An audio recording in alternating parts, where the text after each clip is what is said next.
Mesdames et messieurs, bonjour ou bonsoir, ça dépend du moment auquel vous regardez cette vidéo. Sur moi, il est 19 heures. Au cours des dernières vidéos, nous avons vu comment enregistrer les produits, comment enregistrer le dépôt, bref, comment utiliser le module inventaire de Odoo pour la gestion de stock de votre entreprise. Dans cette nouvelle vidéo, nous allons voir comment utiliser le module vente. Dans ce module vente, nous allons voir 4 points. Le premier point, ça serait de voir comment utiliser le module vente pour ajouter les produits. Ensuite, nous allons voir comment ajouter les clients avec le module vente. En troisième point, nous allons voir comment enregistrer un devis. Et en quatrième point, nous allons voir comment transformer le devis en bon de commande ou bien comment directement enregistrer un bon de commande, le confirmer pour qu'il soit visible à la comptabilité ou la facturation. Bienvenue. Nous allons commencer par lancer le module comme vous le voyez ici. Je clique sur le module. Lorsqu'on vient sur le module, nous avons un tableau de bord ici qui va nous montrer l'ensemble des devis et des commandes que nous avons eu à faire. Donc, vous avez ici, avec un statut, vous avez commande client. Ça veut dire que cela a été confirmé et vous avez des devis. Sur ce tableau de bord, nous avons la possibilité d'afficher certaines informations. Nous avons la possibilité de changer le mode d'affichage. Nous pouvons afficher ça en mode tableau croisé dynamique. Donc, en tableau croisé dynamique ici, nous pouvons définir quelles sont les variables que nous voulons afficher. Je vais afficher le montant hors taxe et la marge. Ça veut dire quoi? J'ai un tableau de bord, j'ai un tableau croisé dynamique ici par mois. Nous avons le mois de mars.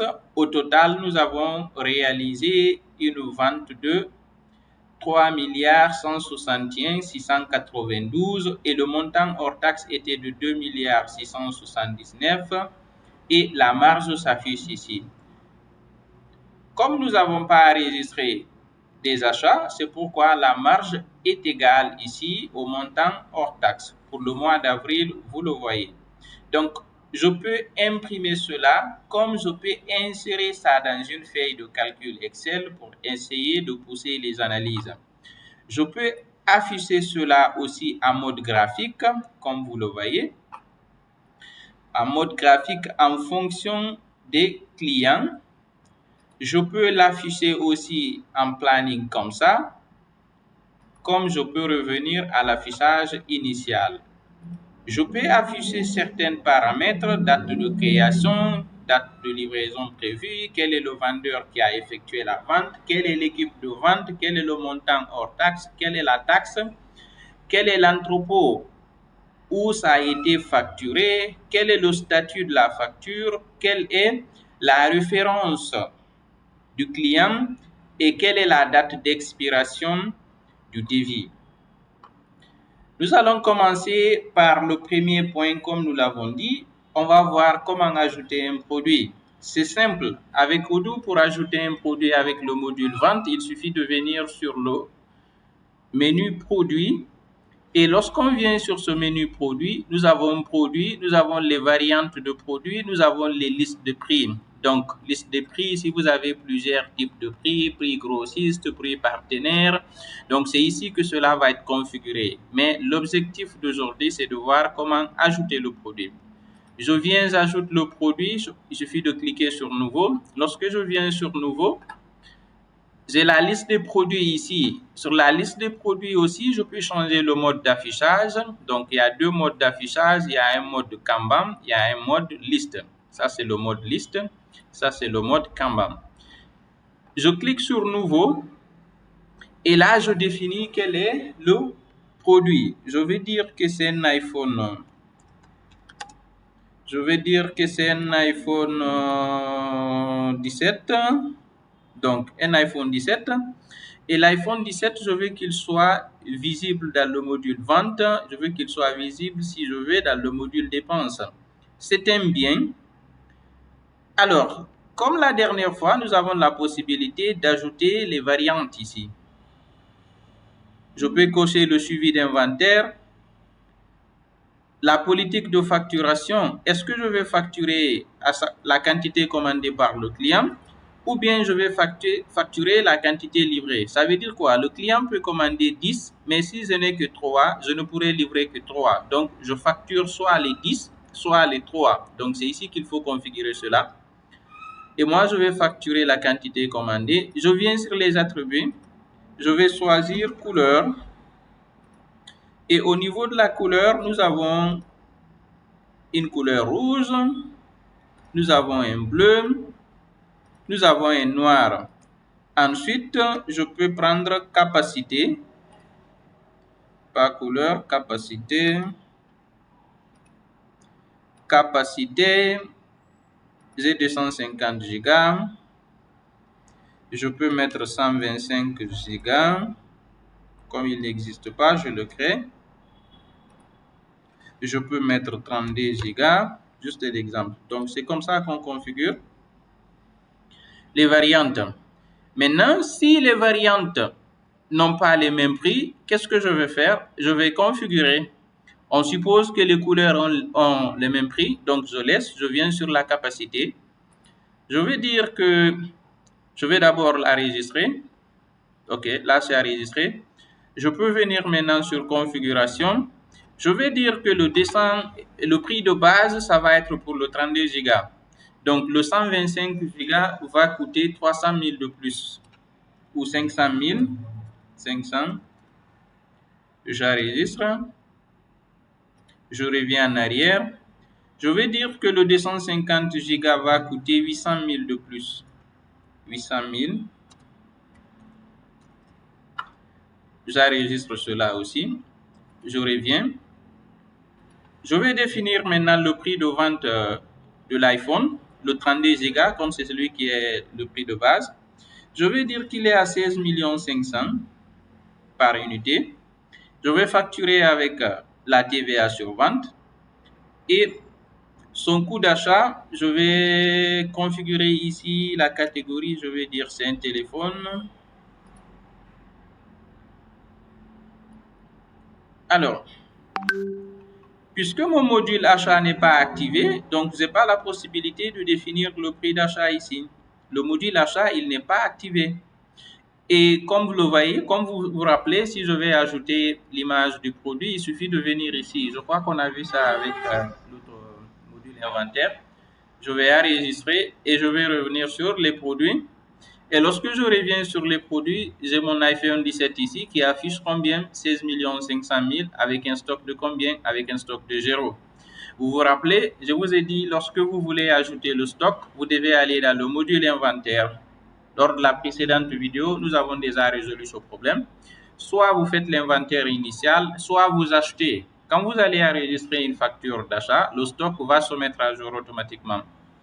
Ça, c'était la première étape, le premier point. Le deuxième point, c'est comment ajouter un client maintenant. Pour ajouter un client, qu'est-ce que je vais faire? Lorsque je rentre dans le module vente toujours, je viens sur commande et sur commande, j'ai client ici. Ça m'affiche la liste des clients que j'ai dans ma base de données. Et la liste des clients aussi, je peux changer le mode d'affichage. Donc ça, c'est le mode liste, ça, c'est le mode Kanban. Pour ajouter un nouveau client, je viens sur nouveau. Et sur nouveau, je vais décider si c'est un particulier ou bien si c'est une entreprise. Je vais dire que c'est un particulier et il s'appelle, je vais prendre quoi, n'importe quoi, je vais dire Aliou peut-être Aliouba. Quelle est son adresse? Je vais dire il est à Lambaye. Je vais dire c'est Lambaye. Il demande rue 1, rue 2, rue 3, mais comme nous n'avons pas de rue ici, moi je vais dire juste Lambaye. Et la ville, je vais préciser que c'est Conakry. Et le pays, je vais préciser que c'est la Guinée. Le fait de préciser ces informations-là va nous permettre de faire les analyses, ça va nous permettre de savoir dans la ville de Conakry combien nous avons réalisé en termes de vente, ou bien dans la ville de Labé ou dans d'autres villes. Donc, c'est fini. Ici, j'ajoute le numéro de téléphone du client. Et si j'ai envie d'ajouter une étiquette, je peux dire ici que c'est un, je vais dire quoi? C'est un client, je vais dire c'est un grossiste si j'ai envie de le faire. Donc, je vais dire c'est un grossiste. Je crée une étiquette grossiste. La prochaine fois, je vais trouver que cette étiquette se trouve ici. Bon, là, nous étions sur l'information générale. Je sauvegarde. Donc, j'ai créé le client. Je peux ajouter sa photo ici. Et vous avez ici, lorsque j'aurai une réunion programmée avec ce client, ça va s'afficher ici. Lorsque j'aurai une opportunité de vente avec le client, ça va s'afficher ici. Le total des ventes, ça va s'afficher ici. Le total de ce qui a été facturé, ça va s'afficher ici. Les relevés du client, je peux les afficher à partir de là, comme vous le voyez. Les relevés, ça va être le montant que le client me doit ou bien ce que je dois au client. Donc voilà, le client, il est enregistré. Donc, c'est comme ça qu'on ajoute un client dans la base de données Odoo. Et l'étape suivante, ça va être l'enregistrement d'un devis. Et pour enregistrer un devis, lorsque j'ouvre le module vente, dès que je clique sur nouveau ici, je tombe directement sur les devis. Comme vous le voyez ici, c'est un devis qui se trouve ici. Donc, il suffit juste de cliquer sur nouveau ici. Et je vais aller sélectionner le même client, Aliouba, que je viens d'enregistrer ici. Donc, Aliouba est venu avec toutes ces informations. Et la date d'expiration du devis, je le mets ici. Et les conditions de paiement, je peux définir ici, paiement immédiat, 30% maintenant, ou bien fin de mois. Je peux tout configurer et ça va apparaître ici. S'il y a un modèle de devis qui est préconfiguré, il apparaît ici. Donc, j'ai un module de devis ici que j'ai appelé quoi? Construction de bâtiment. Donc, supposons que c'est un client qui m'a demandé la construction d'un bâtiment. Comme j'ai déjà enregistré des produits qui sont liés à la construction d'un bâtiment, il suffit que je prenne ici le modèle du devis et vous avez vu, et tous ces éléments-là viennent études de sol, fondation, élévation, revêtement, installation électrique, carrelage, peinture, aménagement. Et chaque produit vient avec son prix unitaire et je facture ici en nombre d'heures. Supposons pour l'étude de sol, je vais dire que c'est 16 heures, 2 jours. Pour la fondation, supposons c'est pour une semaine, je vais dire 8 fois 7, 8 fois 6, 48. Je vais dire pour l'élévation, j'ai besoin de 120 heures. Pour le revêtement, j'ai besoin de 24 heures. C'est juste des exemples. Installation électrique, 12 heures. Carrelage, 36 heures. Peinture, 12 heures. Aménagement extérieur, 12 heures. Remise de clés, bon, 7 heures. Donc, vous avez vu ici, ça s'est calculé automatiquement. J'ai mon devis ici de 225 800 000. Supposons que je vais ajouter une remise sur ce devis. Il suffit de cliquer sur remise ici. Et je vais décider, est-ce que la remise, ça va être en pourcentage ou bien ça sera un montant fixe. Je vais dire que c'est 10%, donc je prends un pourcentage. Je clique sur appliquer. Et une ligne de remise va s'ajouter et ça va calculer, ça s'affiche où, je ne le vois pas. D'accord, je vais reprendre, je vais aller sur remise. Pourcentage, je vais dire 10. Je vais prendre appliquer. D'accord, la remise de 10% est venue. Donc, il y aura une réduction de 20 322 000. Qu'est-ce que je vais faire? Le devis, il est déjà enregistré. Lorsque je reviens sur le tableau de bord de la vente, on me dit que j'ai un devis de 182 millions ici. D'accord?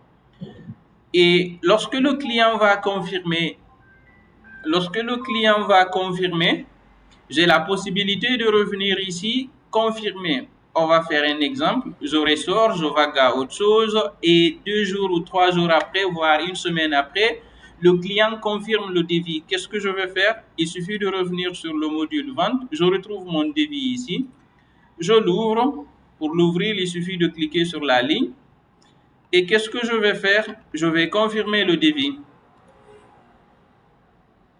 Le devis, il est confirmé. Alors, qu'est-ce qui va se passer? Vu que c'est un devis de construction, le logiciel est allé créer un projet de construction dans le module projet qu'on va visionner tout à l'heure. Et il est allé créer 9 tâches parce que chaque produit ici représente une tâche. Donc, vous avez vu, 9 tâches. Et pour le moment, il y a 0 heure à enregistrer. Donc, au fur et à mesure que nous allons travailler et valider les éléments ici, le nombre d'heures travaillées va s'afficher et on aura la possibilité de facturer en fonction du nombre d'heures effectuées. Lorsque je clique sur projet ici, comme c'est un ERP, ça me ramène directement sur le module projet. Donc, qu'est-ce qui s'est passé? Il y a un projet qui s'est créé et il l'a appelé S028 MPJ. Donc, qu'est-ce que je peux faire? Je peux modifier le nom du projet ici et ça attribuer ça au client Ali Ouba. D'accord? Alors, qu'est-ce que je vais faire? Lorsque je reviens sur le module projet pour voir les détails de cela, je peux venir afficher le module projet et le module projet, il est là. Donc, nous avons 287 heures, 287 heures avec 9 tâches. Quand j'ouvre le projet, j'ai les étapes de projet ici, en attente, en cours, terminé. Et j'ai aussi la liste des tâches ici avec chaque tâche, le nombre d'heures prévues pour effectuer cette tâche.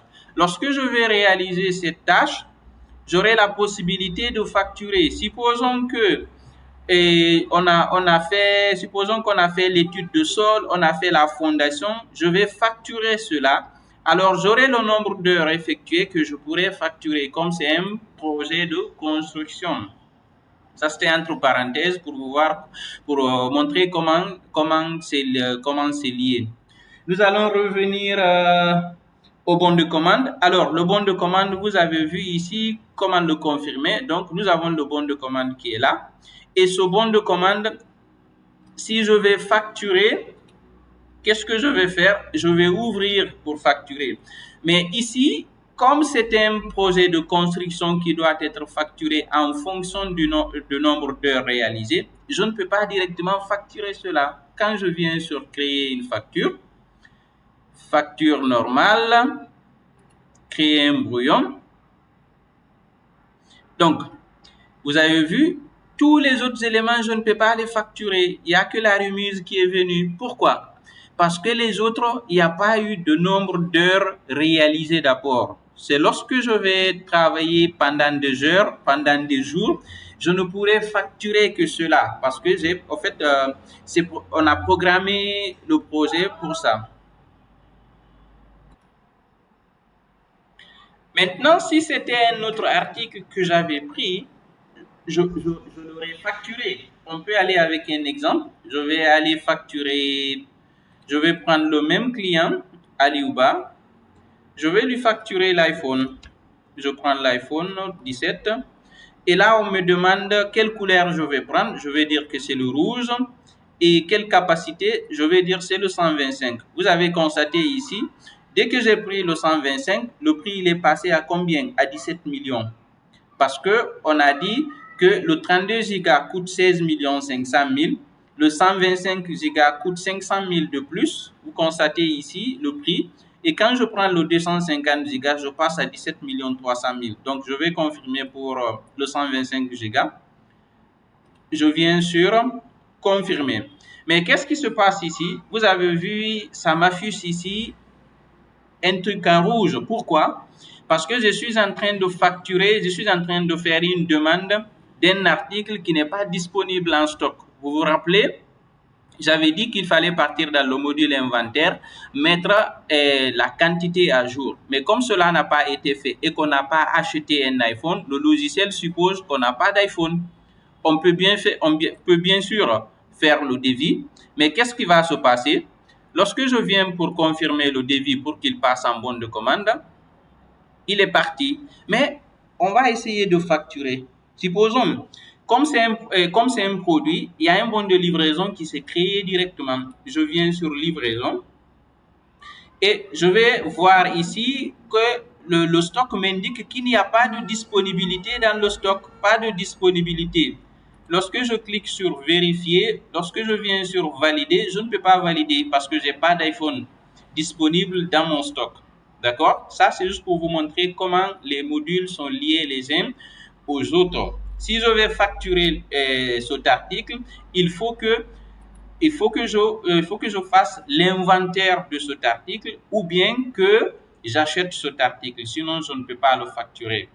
Donc, c'est ce que je voulais vous montrer dans le module vente de ce soir. Donc, vous savez désormais comment ajouter un produit avec le module vente, comment ajouter un client, comment faire un devis et comment confirmer le devis pour qu'il passe en bon de commande.